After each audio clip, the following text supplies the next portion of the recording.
എഡ്ജ്ബാസ്റ്റണിലെ Indian ജയം എന്ന് പറയുമ്പോൾ തീർച്ചയായും ഇന്ത്യക്ക് ഏറെ അഭിമാനിക്കാൻ വക നൽകുന്ന ഒരു ജയമാണിത്. കാരണം ഇന്ത്യയുടെ ഏറ്റവും പ്രധാനപ്പെട്ട ബോളറായ ലോക 1-ാം നമ്പർ ബോളറായ ബാറ്റ്സ്മാൻമാരുടെ പേടി സ്വപ്നമായ ജസ്പ്രീത് ബുംറയെ പുറത്തിരുത്തിക്കൊണ്ട് അല്ലെങ്കിൽ അദ്ദേഹത്തിന് വിശ്രമം നൽകിക്കൊണ്ടാണ് ഇന്ത്യ ഈ ടെസ്റ്റ് മത്സരത്തിന് ഇറങ്ങിയത്.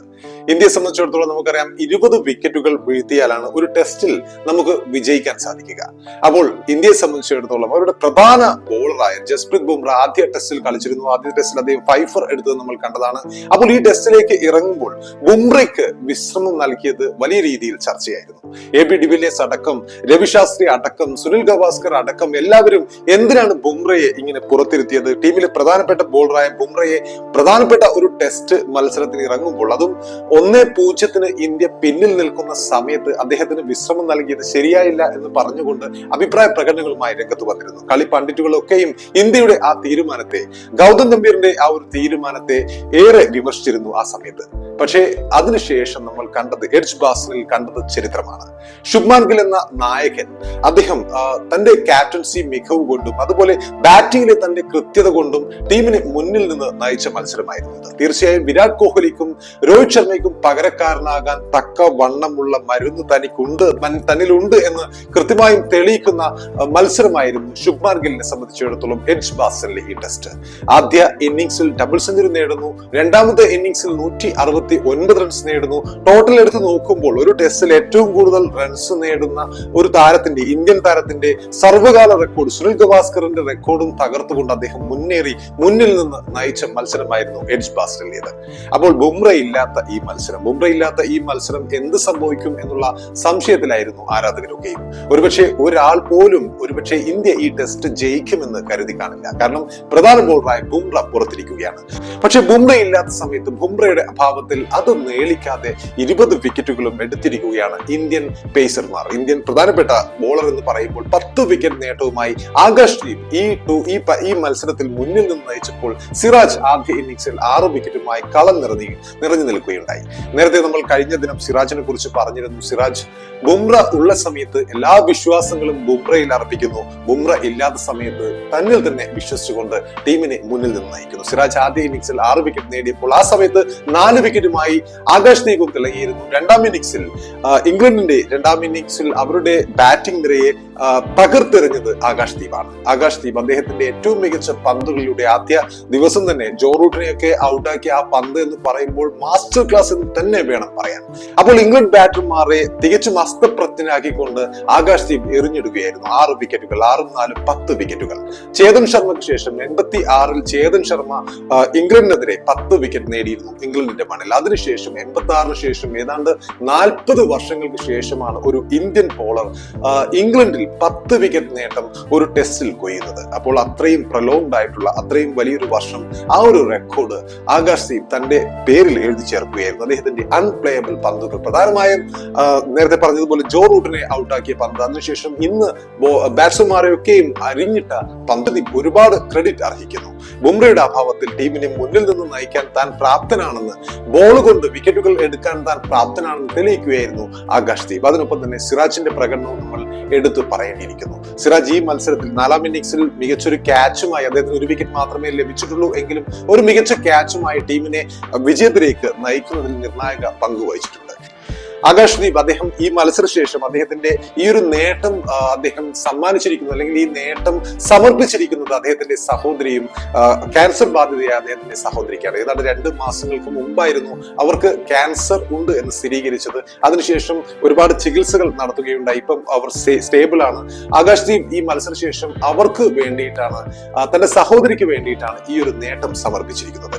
അപ്പോൾ ഈ ഒരു വിജയം എന്ന് പറയുമ്പോൾ, എഡ്ജ്ബാസ്റ്റണിൽ ബുംറ ഇല്ലാതെ ഇറങ്ങിയ, പ്രധാന ബോളർ ഇല്ലാതെ ഇറങ്ങിയ ഈ ഒരു വിജയം എന്ന് പറയുമ്പോൾ തീർച്ചയായും വലിയ തിളക്കമുണ്ട് ഈ വിജയത്തിന് എന്ന് തന്നെ വേണം പറയാൻ. കാരണം എഡ്ജ്ബാസ്റ്റൺ എന്ന് പറയുമ്പോൾ ഏഷ്യൻ രാജ്യങ്ങളെ സംബന്ധിച്ചിടത്തോളം ഒരു ബാലികേറ മലയാണ്. ആ ഒരു മണ്ണിൽ വിജയിക്കാൻ കഴിഞ്ഞ 93 വർഷമായി ഒരു ഏഷ്യൻ രാജ്യത്തിനും കഴിഞ്ഞിട്ടില്ല. ഈ സമയത്ത് തന്നെ നമുക്കറിയാം, സനത് ജയസൂര്യയുടെ നേതൃത്വത്തിൽ വിജയത്തിന്റെ തൊട്ടടുത്തെത്തിയിരുന്നു ശ്രീലങ്ക. മഹേല ജയവർദ്ധനയ്ക്ക് കഴിഞ്ഞിട്ടില്ല, സനത് ജയസൂര്യക്ക് കഴിഞ്ഞിട്ടില്ല, മഹേന്ദ്ര സിംഗ് ധോണിക്ക് കഴിഞ്ഞിട്ടില്ല, വിരാട് കോഹ്ലിക്ക് കഴിഞ്ഞിട്ടില്ല, അതുപോലെ സൗരവ് ഗാംഗുലിക്ക് കഴിഞ്ഞിട്ടില്ല. അങ്ങനെ ഒരുപാട് ഈ ഏഷ്യൻ ക്യാപ്റ്റന്മാർക്ക് അവിടെ വിജയിക്കാൻ കഴിഞ്ഞിരുന്നില്ല. നീണ്ട 93 വർഷങ്ങൾക്ക് ശേഷം ഇതാ ശുഭ്മാൻ ഗില്ലിന്റെ നേതൃത്വത്തിൽ, ക്യാപ്റ്റൻ ശുഭ്മാൻ ഗില്ലിന്റെ നേതൃത്വത്തിൽ ഇന്ത്യ എഡ്ജ്ബാസ്റ്റനിൽ വിജയക്കൊടി പാറിച്ചിരിക്കുകയാണ്. അപ്പോൾ ഈ ഒരു ജയം എന്ന് പറയുമ്പോൾ 336 റൺസിന്റെ ജയമാണ് ഇന്ത്യ കൊയ്തത്. ഒരുപക്ഷെ ഒരു ഏഷ്യൻ രാജ്യം ഇംഗ്ലണ്ടിനെ അവരുടെ മണ്ണിൽ എടുത്ത് തകർത്ത് അടിക്കുന്ന അല്ലെങ്കിൽ ഏറ്റവും വലിയ റെക്കോർഡ് സ്കോറിന് തന്നെയാണ് ഇംഗ്ലണ്ടിനെ അവർ തകർത്തിട്ടുള്ളത്. ബാസ്ബോൾ എന്ന് പറയുമ്പോൾ നമുക്കറിയാം ഇംഗ്ലണ്ടിന്റെ സ്വതസിദ്ധമായ ഒരു ശൈലിയാണ്. കഴിഞ്ഞ 3-4 വർഷമായി അവരുടെ ശൈലിയാണ്. ബ്രണ്ടൻ മക്കുലം കോച്ചായി അധികാരമേറ്റതിനു ശേഷം ജയത്തിന് വേണ്ടി 2 റിസൾട്ട് മാത്രമേ അവർ ആഗ്രഹിക്കുന്നുള്ളൂ. ഒന്നുകിൽ തോൽവി അല്ലെങ്കിൽ ജയം. സമനില എന്ന പരിപാടിയെ വേണ്ട എന്ന രൂപത്തിൽ ബ്രണ്ടൻ മക്കുലം അവർക്ക് നൽകിയ ബാസ്ബോൾ എന്ന ഒരു ശൈലിയുണ്ട്. അപ്പോൾ ആ ബാസ്ബോൾ ശൈലി പക്ഷേ ഇപ്പോൾ ഇന്ത്യയാണ് കളിക്കുന്നത് എന്ന് കൃത്യമായി നമുക്ക് കാണാൻ സാധിക്കും. നമുക്കറിയാം ശുഭ്മാൻ ഗില്ലിന്റെ 169 റൺസ്, രണ്ടാം ഇന്നിംഗ്സിലെ 169 റൺസ്, അതുപോലെ ഋഷഭ് പന്തിന്റെ ബാറ്റിംഗ്, ഇവയൊക്കെയും അതിവേഗ റൺ സ്കോറിംഗ് ആയിരുന്നു. ശുഭ്മാൻ ഗിൽ 8 സിക്സോളം അടിക്കുകയുണ്ടായി ഈ ഒരു ഇന്നിംഗ്സിൽ. അപ്പോൾ ബാസ്ബോൾ ശൈലി അതിവേഗം റൺസ് എടുക്കുക എന്നതിന്റെ ഉദാഹരണമായി യശസ്വി ജയ്സ്വാളിനെ നമ്മൾ ഇവിടെ എടുത്തു പറയേണ്ടിയിരിക്കുന്നു. ഇംഗ്ലണ്ടിന് അവരുടെ ബാസ്ബോൾ ശൈലിക്ക് അതേ നാണയത്തിൽ ഗിൽബോൾ സ്റ്റൈലിൽ ഇന്ത്യ തകർത്തടിക്കുകയായിരുന്നു, അല്ലെങ്കിൽ അങ്ങനെ ഒരു തിരിച്ചടി ഇന്ത്യ നൽകുകയായിരുന്നു ഈ ടെസ്റ്റിൽ. അപ്പോൾ ഇന്ത്യയെ സംബന്ധിച്ചിടത്തോളം ഈ ഒരു വിജയം ഇപ്പോൾ പരമ്പര 1-1 എന്ന രീതിയിൽ ആവേശഭരിതമായ അങ്ങനെ ഒരു റിസൾട്ട് നിൽക്കുകയാണ്. ഇനി 3 ടെസ്റ്റുകളാണ് ബാക്കിയുള്ളത്. തീർച്ചയായും ഇവിടെ നിന്നും ഇനിയുള്ള ടെസ്റ്റുകൾ കാണുക എന്ന് പറയുമ്പോൾ തീർച്ചയായും ആവേശം ഒരുപാട് ഉണ്ടാകുന്ന മത്സരങ്ങളായിരിക്കും.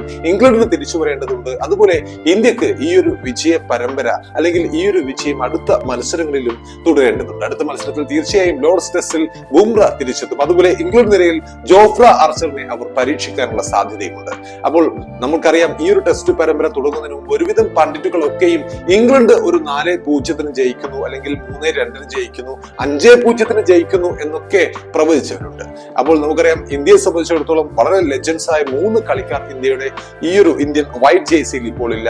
വിരാട് കോഹ്ലി ഇല്ല, അതുപോലെ തന്നെ രോഹിത് ശർമ്മ ഇല്ല, രവിചന്ദ്ര അശ്വിനും ഇല്ല. അപ്പോൾ ഈ 3 പേരും ഇല്ലാതെ 3 ലെജൻഡ്സ് വർഷങ്ങളായി, ഏതാണ്ട് പതിറ്റാണ്ടുകളായി ഇന്ത്യൻ ടീമിനെ സേവിക്കുന്ന, ഇന്ത്യൻ ടീമിലെ സ്ഥിര സാന്നിധ്യങ്ങളായ ഈ 3 പേർ ഇല്ലാതെ ഇറങ്ങിയ ഇന്ത്യൻ ടീം ദുർബലമാകുമെന്നാണ് നമ്മളൊക്കെയും കരുതിയിരുന്നത്. പക്ഷെ നമ്മളിപ്പോൾ കണ്ടുകൊണ്ടിരിക്കുന്നത് ഒരു യുവ ഇന്ത്യൻ നിരയാണ്. ശുഭ്മാൻ ഗിൽ, അദ്ദേഹം ക്യാപ്റ്റൻസി അദ്ദേഹത്തിന് നൽകുമ്പോൾ എന്തിനാണ് അദ്ദേഹത്തിന് ഇങ്ങനെ ഒരു ക്യാപ്റ്റൻസി മുന്നിൽ നിന്ന് നയിക്കാൻ അദ്ദേഹത്തിന് സാധിക്കുമോ എന്ന തരത്തിലുള്ള സംശയങ്ങളും അഭ്യൂഹങ്ങളും ഒക്കെ ചുറ്റിലുണ്ടായിരുന്നു. പക്ഷെ അതൊക്കെയും കഴിഞ്ഞ 2 ടെസ്റ്റുകളിലൂടെ കാറ്റിൽ പറത്തിക്കൊണ്ട് 2 ടെസ്റ്റിനിടെ 3 സെഞ്ചുറികൾ അദ്ദേഹം നേടിക്കഴിഞ്ഞിരിക്കുന്നു ഇതിനകം.